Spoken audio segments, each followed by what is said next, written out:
Prudentielle Seward, ndi umunyarwanda navukiye mu Rwanda ndahakurira nahavuye muri 1994 muri jenoside nkaba nararokotse na jenoside mu Bwongereza mpagarariye umuryango witwa Pax umuryango nabaye umwe mu ba mbere mu mushinga gukora reconciliation no kubabarirana ko mbona ibibazo byabaye mu Rwanda nta kindi cyabirangiza atari ukubabarirana. Yewe ubwanjye ndashaka kubanza kubabwira ko uno mwana w'umukuzi ati iyo bambajije niba ndi umuhutu cyangwa umututsi mpitamo kuvuga ko ndi umunyarwanda. Numva aricyo kintu twese twagombye guhaguruka tugakora, ariko umuntu akabivuga ari we wabyikuriye ku mutima ntawe umubwiye, ukavuga ko utari umuhutu cyangwa umututsi uzi impamvu bivuze ntawe uje kukubwira mu matwi yawe ngo vuga biriya. Icyo ni cyo mutagomba kwemera, ukemera ko uzi impamvu itumye udashaka kubyemera. Yewe uko mbibona ntabwo navugiye mu Rwanda, ariko sinemera ko umuhutu cyangwa umututsi ari mubi. Nemera ko ibibazo byacu byaba byaratewe n'uko hatangiye umuntu umwe aza yumva mbese ibibazo byacu ni ukuba turi ibiremwamuntu. Abahanga muri filozofi bajya bavuga ko bamwe mu bahanga bavuga ati ubundi abantu ni ibikoko, ariko iyo badafite abantu batabonye umuntu bakontorora bashobora kwicana, bashobora kuryana. Mwarabibonye byabaye mu Rwanda ko byabaye kubera ko nta guverinoma yari ihari, nta muntu wakontorora kuko habaho abashoboraga kuproteje abantu nibo bavuga ati mwicane, ariko nabo ntibari bazi ibyo bakora kuko ni inda nini, ni egoisme yari mu mubiri wabo bumva ko bagomba gukoresha abantu ibyo bakoze. So nemera ko ikiremwa muntu ari cyo cyakoze ibintu byabaye mu Rwanda, ari nacyo kibikora uno munsi kugira ngo tuzabirangize ari uko twebwe tureka amakosa yakozwe tukayagarura tukayakosora tugatangira bundi bushya. Ari nayo mpamvu naje hano. Ubundi ntabwo najyaga mpaguruka, ahubwo nahagurutsaga abantu mbatumira mu nama zanjye mba nakoresheje, ariko singira honge. Ariko contact ya mbere nabonye ni uriya mwana Ruhoza ampamagaye ati twifuzaga ko aza kwifatanya natwe. Icyo kintu ni ikintu gikomeye cyane ngomba guhagurukira.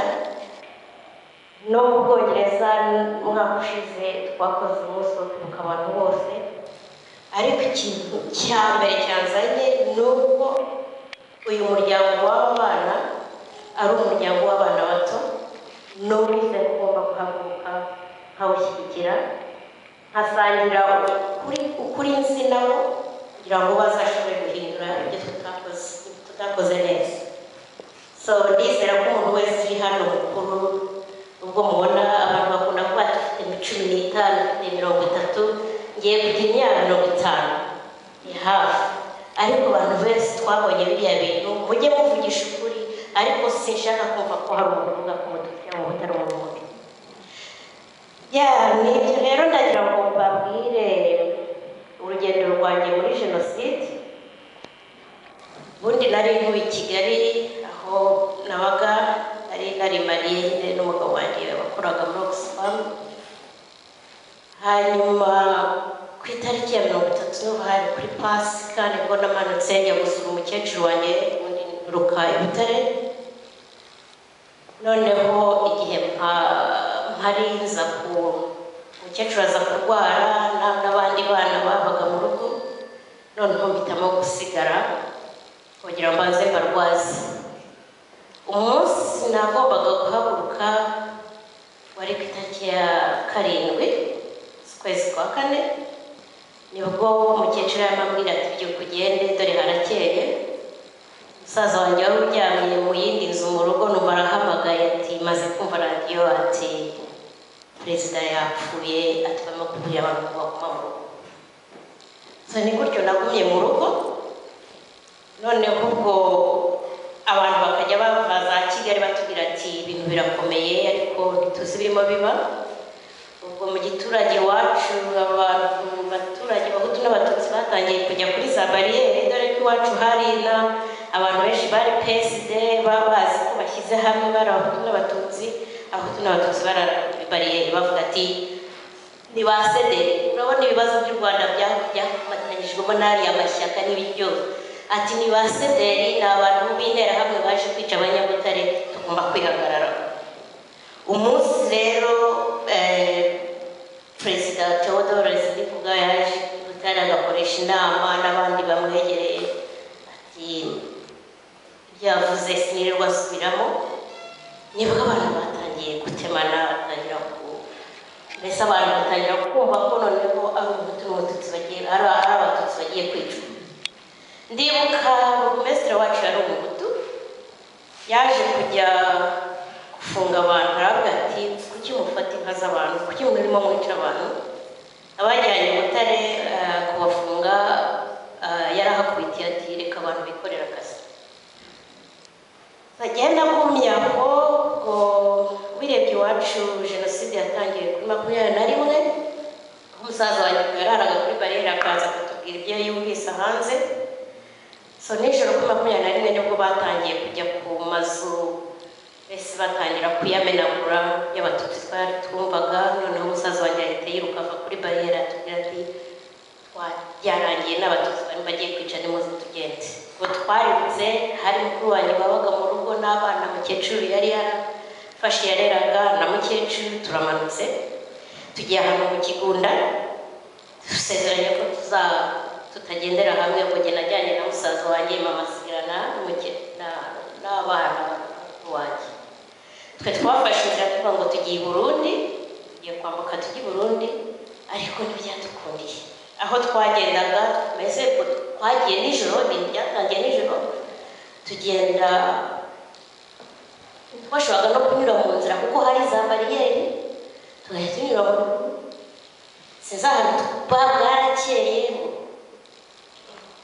tubura aho tujya ariko hakaba hari umuntu twari tuzi tujya kumuhungiraho kuko twagendaga twishishahisha nyine umuntu yakoraga uko ashoboye n'amasaka bunyavandi ndasingiza amasaka yaradukoreye masaka yari yeze yarari twakunda zamuye uduhembe twabonaga aho twihisha ariko tujya ku muntu aravuga ati sinshobora kubahisha ariko aravuga ati nimwakire umuhoro mwambare n'ibirere mugende nimubona mujye muvuga ko mutari n'abatutsi uwo mubona namwe mumutema umusaza wanjye ubwo yarawufashe ariko ntacyo twakoze nasanze mama wacu wabaga i Butare ku Kabutare mamara ibyumweru 2 bari bagiye kumunyicira mu maso ati natahe niba ari umuhutu natahe kuri wabo so gihe navuze ndatashye ngiye kwicwa ntabwo nshaka kumwicisha nawe naragiye ngura n'umuntu narizi wacutse muri groupe scolaire ariko yari umututsikazi ahishwe n'abasirikare bari bamuganga ariko ushobora kugenda atari ko ushobora kukujyana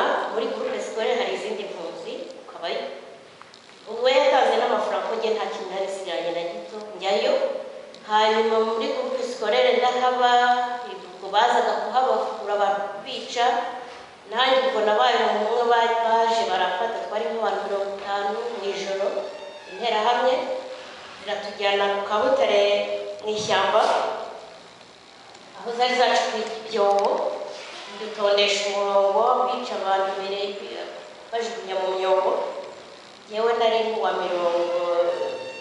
48 gutyo intera hamwe mugeze imbere akaboko ati urajyayo kwicwa uri umututsi n'undi mututsi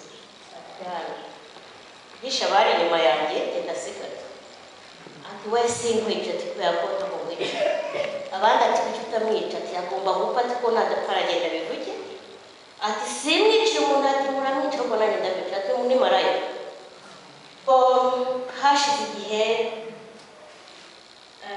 hashize nk'ibyumweru 2 bingahe umugabo nibwo yaje kubaza televiziyo bamubwira ko hari giye kubona umugabo aje kumureba hari ku itariki 23 z'ukwa gatandatu ariko noneho aho ubutegetsi bufatiwe turavuga tuti noneho reka tugende tujye kureba ko umukecuru ariho hari n'umuntu waba warasigaye.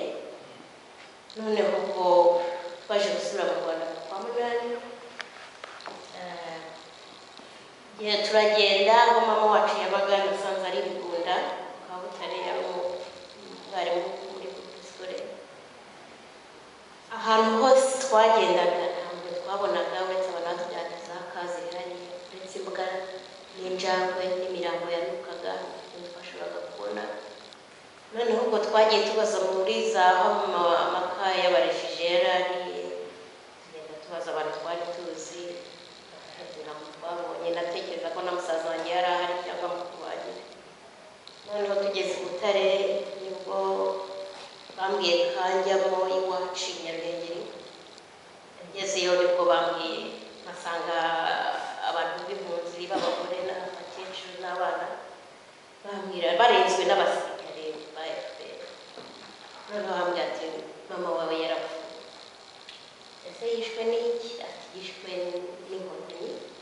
na mukuru wawe nawe wari wararokotse, yari afite ibinini bisebe bari baramutemaguye, nawe yicwa na FPR.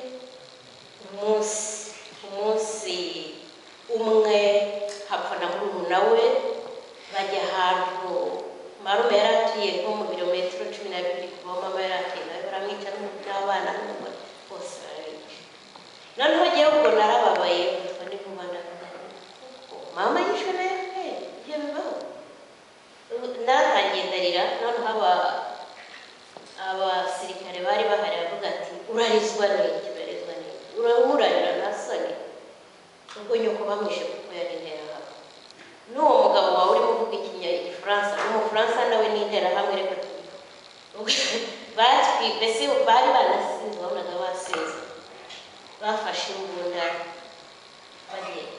batangira gusharira nyine ngo batwice. simbukira muri Landrover. amahirwe Landrover yacu yari izi kwiruka, yari ifite imbuto zo kugenda, ariko baradukurikiye. bari mu modoka ya Toyota kamyoneti ndayibuka, turabasiga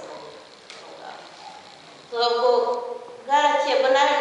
uwo munsi ukurikiyeho nagiye kureba aho nabaga i Kigali, nsanga ibintu byose barabitwaye mu nzu yanjye. ikintu nasanzemo n'intebe zari zihari ariko baratwaye zakutse barazikuyeho. mbwira umuntu wari uriyo intebe ni izanjye. ati he atujute, ati ntabwo ari izawe. akagira mbese nawe mbese gushaka kurwana kwa Uganda. navuye mu Rwanda icyo gihe ndavuga bwaragiye tugenda tujya Uganda. haje kumenya ko umusaza wanjye yabonetse, njyayo mu Rwanda. mbere yo kujyayo ngeze ku kibuga cy'indege narafunzwe ko ngo nari mfite pasiporo nafashe i Burundi. nimba ko nafashe pasiporo y'u Burundi nari interahamwe, nta muntu wari utari interahamwe ari kubona pasiporo. nafungiye ku kibuga cy'indege ariko hashira nabonye umusaza wanjye nyine ngo twagiye kureba aho twabaga. inzu zose barashenye, yabundabundaga ahantu yari acumbitse, ariko agenda akomeza Nyaburangura.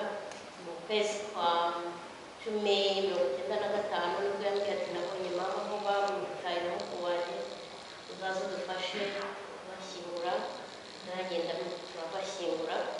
abavuga ati nibe n'ababonye imirambo yabo bakabashyingura. iyo nagize amahirwe yo kumubona aho bamutaye ndamushyingura nawe na mukuru wanjye. natumiye umunsi mukuru w'abantu nyine ngo bacu bwacitse ku icumu. umuntu ati turashaka kuzajya kuvuga sitori. navuga nti mama yishwe na FPR na mukuru wanjye nkarondogora ati ibyo ntukabivuge. ati jya uvuga ati uvuge iby'abahutu. ati kuko burya FPR ntabwo yari igamije kwica. ariko se ko nanjye kuvuga sitori yanjye. ubwo mbese habaye ibibazo ndavuga nti icyo mbona abanyarwanda bakwiye gukora ni ukubabarana no kwiyuba. ntabwo twazahora tuvuga ngo uriya ni mwiza. no ntibishoboka. nibwo rero nagize ntashinga umuryango dufatanya na famiye yanjye, baramu wanjye n'abandi banyarwanda. dushyiraho umuryango witwa Pax. tuwushyiraho tuvuga ko ari umuryango wo mu bihugu by'ibiyaga binini harimo u Rwanda n'u Burundi twakomeje kujya dukora amanama menshi yo ku Rwanda gusa ibyabaye very challenge habaye mbese hari abatabikunze ko turimo tuvuga ko n'abatutsi bagomba kwicara batari ariko twarakomeje n'ubu nifuza banyita Nyiragasabo ntabwo nshobora guceceka nta muntu uzaza kumbwira ngo Kristo yanjye kuko ntayizi nta muntu uzaza kumbwira ngo nimvuge ko utari mubi byemere kuko ngenda nakuriye mu Rwanda nabaye mu Rwanda nabaye no mu giturage aho iwacu ntabwo twigeze twango ngo turabatutsi ngo tubana abatutsi najyaga mbona mama rwara abakutu n'abatutsi bakajya kuheka akajya kwa muganga twari abantu bafite amasambu manini ndibuka mu kwa 9 cyajya abantu batera ibishyimbo ukagenda ukenga ikigage n'ubwo gukina ukora ukabwira abantu bose muzaze kujya gutoranya umututsi ukuri umututsi mutwari umutuku uhamagara abaturage babishiza bose barazaga akazi bakarana ibyo ni ibintu tugomba guhera ibyaduteye tugatimana tukaba ari cyo twitsindisha abantu tukamubwira ingona niyo message nshaka gutanga n'abana mwe nta mugutu nta mututsi wigeze aba mubi ni ibintu biturimo nk'abantu natangira tugahaguruka ari umuntu yembabazwa n'abantu bishe muri yarabona narishe nari ngiye kwicwa cyangwa umuryango wanjye warapfuye ariko mbabazwa n'abantu bishe babazwa n'abantu bishe n'abafitime kurusha twebwe twese kubera ko ubona ufata umuntu wari inshuti yawe ukamwica umuntu abigushyizemo ni ikintu niba ashobora no gusezera nimuhaguruke twakira abantu uje basanga avuga ati narakosheje mumureka vuki kuko niduhora twirukankana abantu kuvuga ngo warishe ngo wowe wagize ntabwo uzabona uko uruhura umuntu mu mutima ntuzabona umuntu waza kugira n'uko byagenze so yewe numva nta kindi twakora ni ukubabarirana tukabona kwiyunga tukababarirana nta muntu uje kutubwira tukababarira bivuye ku mutima tugasubiza